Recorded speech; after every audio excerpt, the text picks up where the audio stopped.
University of Missouri Healthcare knows you've got better places to be than in a hospital.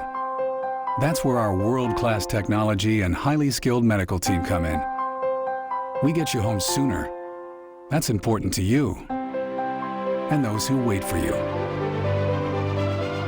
Rufus, guess who's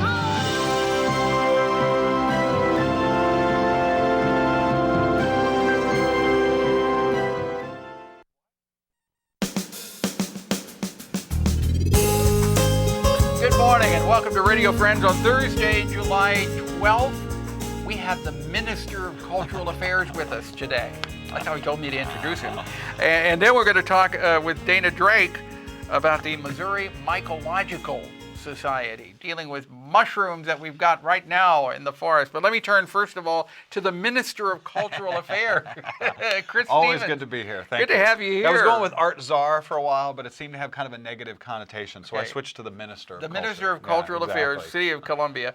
And when I said, what is going on, that we've got so much art, so much culture, so Let me much tell you, class. June was jam-packed with Yeah. stuff, especially theater. If you were a theater lover, June was the month for you. July is much the same. There's all Yeah. kinds of crazy stuff going on. In fact, in just a couple of days, Missouri Symphony Society will finish up their Hot Summer Nights. Yeah. So they've got their concert in a couple of days. Will be the And they're last so one wonderful. for the series. Yeah.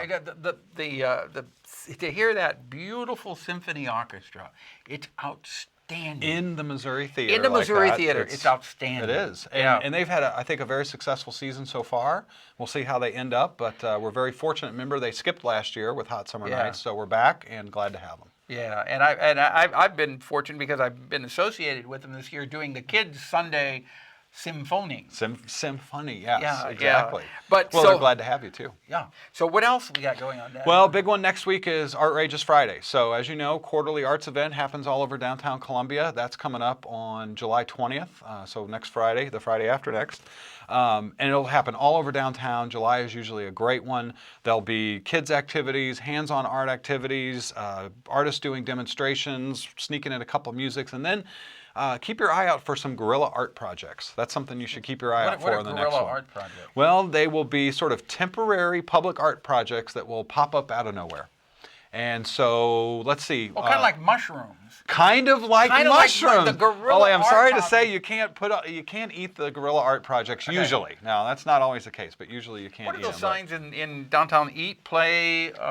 Work, eat, play, live. Eat, Yeah. play, work, live. Okay. Well, you can do all those on Artrageous Friday. Okay. The whole thing. Yeah, exactly. So But that's the coming guerrilla up. art projects, you don't know where they come. You don't know where they're going to happen. They're going to pop up. It could be something grandiose. It could Well, be how do you something find little out tiny. about 'em? Well, you just have to walk around Artrageous Fridays and find out. Okay. I mean, that's kind of the beauty. You could turn a corner in an alley, and poof, there'll be some sort of art, temporary art installation right there. Wow. So let's see. We had some. So this is only during Artrageous Fridays. Well, it's interesting. If you walk around downtown, occasionally you will find some sort of impromptu art projects like knit bombing. You familiar with knit bombing? No. Knit bombing is where they knit a pole with knitting. I don't know, they crochet this little pole, and they've done that to parking meters. In fact, our good buddy Thomas Jefferson out here got knit bombed not too long ago, and they put socks on him.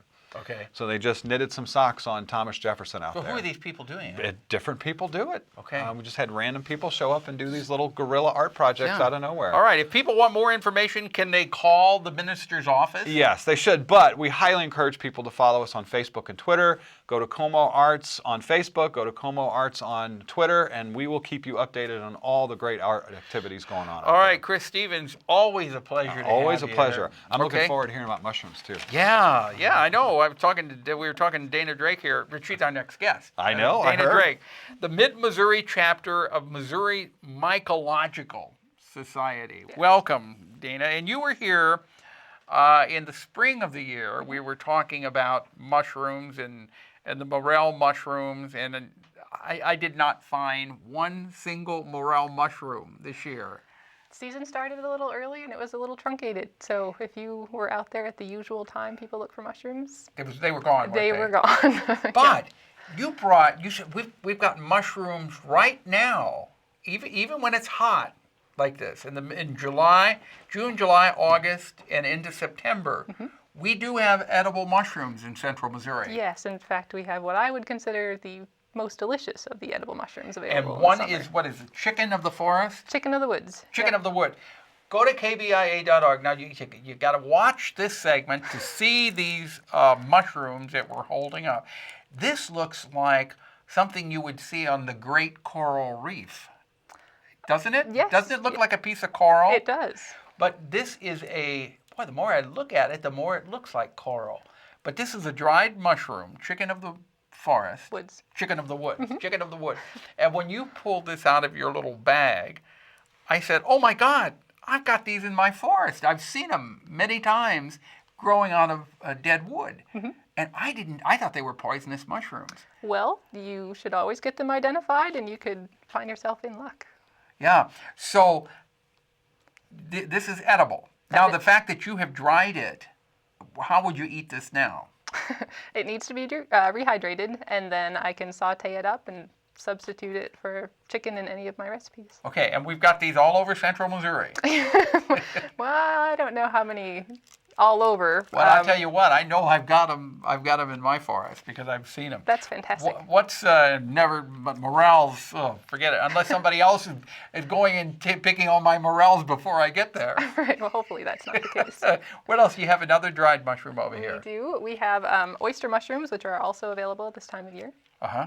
And how would you describe these? For people listening on the radio, if they're not watching this on the internet, how would you describe this? Paint a picture. Well, these are dried, but when you find them in the forest, you usually find them on bark, and they tend to look like gently sloping cups that hang out over one another on the sides. And are they growing on the side of the tree on the bark? Mm-hmm. They have a On a short live little tree? stem.